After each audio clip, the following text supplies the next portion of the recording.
नमस्कार दोस्तों, आप सभी का फिर से स्वागत है हमारे first mind tips YouTube channel में। आज की इस वीडियो में बताए गए सवाल कुछ इस प्रकार हैं। सवाल नंबर 1, भारत में कोरोना तेजी से क्यों फैल रहा है। सवाल नंबर 2, संभोग करना शरीर के लिए क्यों जरूरी है। सवाल नंबर 3, आईपीसी की धारा 376 क्या है। सवाल नंबर 4, एक साल में 12 महीने क्यों होते हैं। सवाल नंबर 5, ज्यादातर मर्द अंधेरे में सेक्स क्यों करते हैं। सवाल नंबर 6, हल्दी वाला दूध पीने के क्या फायदे हैं। इन सभी सवालों के जवाब जानने के लिए वीडियो को लास्ट तक देखते रहिए। दोस्तों, अगर आप ऐसे ही और भी इंटरेस्टिंग सवालों के जवाब जानना चाहते हैं तो आप हमारे चैनल को सब्सक्राइब कर लें और बेल आइकन को दबाना तो बिल्कुल ना भूलें, जिससे हमारी हर वीडियो सबसे पहले आप तक पहुंच सके। चलिए इस वीडियो की शुरुआत करते हैं सवाल नंबर 1 से। हमारा पहला सवाल है, भारत में कोरोना तेजी से क्यों फैल रहा है। दोस्तों, पिछले वर्ष पहली बार जब कोरोना वायरस ने भारत में प्रवेश किया था तब उसकी ट्रेवलिंग हिस्ट्री नहीं थी। उस समय जिसको हुआ था वह किससे मिला जिससे वह संक्रमित हुआ और उस आदमी से कितने लोग संपर्क में आए, इस बात का भी पता लगाकर उनको क्वारंटाइन किया गया। जरूरत पड़ने पर इलाज किया गया, इसलिए फैलावा कम हुआ। लेकिन सितंबर अक्टूबर में जब परिवहन शुरू हुआ, लोग इधर उधर जाने लगे, तब कोई ट्रेवलिंग हिस्ट्री नहीं रही। जनवरी फरवरी में इसका जोर कम हो गया था, तब सभी लोग लापरवाही से आने जाने लगे। मास्क और सोशल डिस्टेंसिंग का पालन नहीं हुआ। इसी का परिणाम है कि अब ये दूसरी लहर के रूप में हमारे सामने है। अब कोई ट्रेवलिंग हिस्ट्री नहीं है। अब तो ये भी पता नहीं है कि हम सामने वाले से बात कर रहे हैं वह कोरोना पॉजिटिव है या नहीं।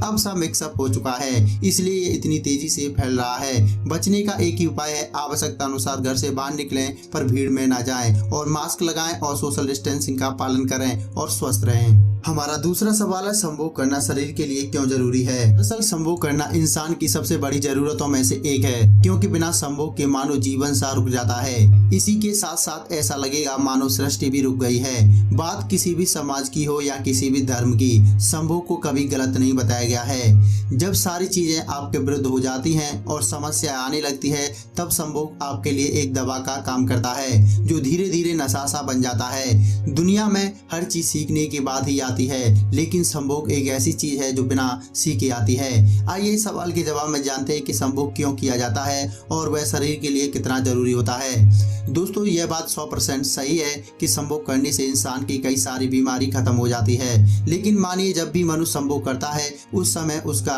हर एक अंग हरकत में रहता है और काम करता है। इसलिए यदि इंसान को स्वस्थ रहना है तो उसे लगातार सेक्स करते रहना चाहिए। कई लोग सेक्स को एक मनोरंजन की तरह ट्रीट करते हैं। सेक्स कोई चिंता या तनाव का विषय नहीं है, इसलिए इसे ध्यान लगाकर मनोरंजन की तरह ही करना चाहिए। सेक्स एक ऐसा मजा है जो हर एक इंसान अपनी जिंदगी में लेना चाहता है। हमारा तीसरा सवाल है, आईपीसी की धारा 376 क्या है। असल किसी भी महिला के साथ बलात्कार किया जाना भारतीय कानून के तहत गंभीर श्रेणी में आता है।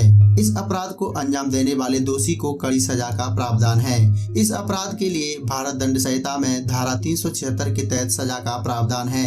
आइए इस सवाल के जवाब में जानते हैं क्या है आईपीसी की धारा 376 और इसके तहत सजा का प्रावधान क्या है। किसी भी महिला के साथ बलात्कार करने के आरोपी पर धारा 376 के तहत मुकदमा चलाया जाता है, जिसमें न्यायालय में पुलिस द्वारा जांच पड़ताल के बाद इकट्ठे किए गए सबूतों और गवाहों के बयानों के आधार पर दोनों पक्षों के वकील दलीलें पेश करते हैं। दलीलों के आधार पर जज अपने अनुभव और विवेक से निर्णय लेते हैं। अंत में अपराध सिद्ध होने की दशा में दोषी को कम से कम 7 साल व अधिकतम 10 साल तक की कड़ी सजा और आजीवन कारावास दिए जाने का प्रावधान है, जिससे कि अपराध को अपने गुनाह का एहसास हो और भविष्य में वह कभी भी बलात्कार जैसे संगीन अपराध को करने की कोशिश भी न करे। दिल्ली हाई कोर्ट ने आदेश दिया है कि 15 वर्ष से कम उम्र की लड़की के साथ विवाह के बाद जब संभोग होता है तो उसे बलात्कार ही माना जाएगा।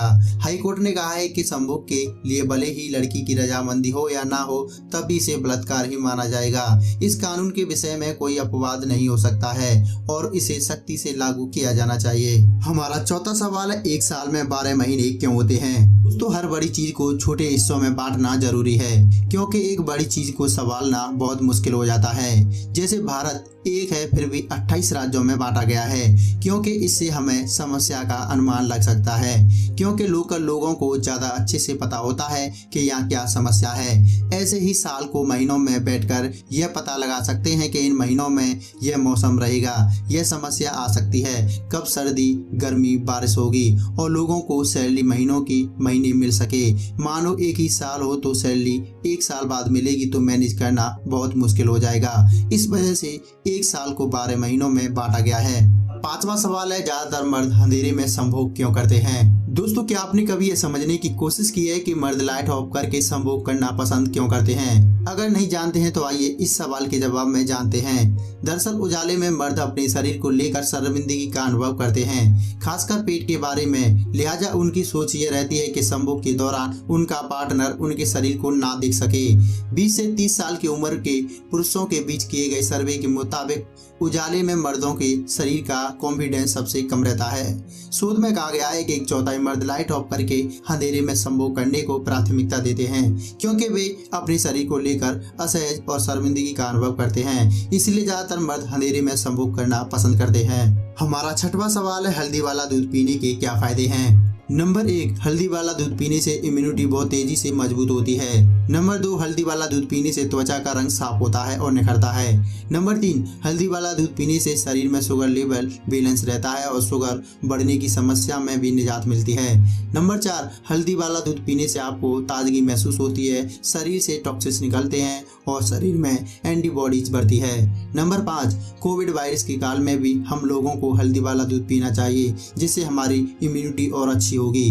नंबर 6, हल्दी वाला दूध पीने से अंदरूनी चोट, भारी चोट, जख्म आदि भरने में काफी मदद मिलती है और उसकी वजह से वह काफी जल्दी बढ़ जाते हैं। नंबर 7, हल्दी वाला दूध पीने से शरीर का कोलेस्ट्रॉल लेवल काफी कम होता है और वह नियंत्रित रहता है। दोस्तों, उम्मीद करूंगा आज का यह वीडियो आपको जरूर पसंद आया होगा। अगर आपको यह वीडियो पसंद है तो वीडियो को लाइक करें, अपने दोस्तों के साथ इस वीडियो को शेयर करें। अगर आप ऐसे ही और अमेजिंग सवालों के जवाब जानना चाहते हैं तो आप हमारे चैनल को सब्सक्राइब कर सकते हैं और बेल आइकन को दबाना तो बिल्कुल ना भूलें, जिससे हमारी हर वीडियो सबसे पहले आप तक पहुंच सके। अगर आपके मन में कोई सवाल है तो आप हमें कमेंट बॉक्स में पूछ सकते हैं, हम उसका जवाब देने का पूरा प्रयास करेंगे। वीडियो देखने के लिए आपका बहुत बहुत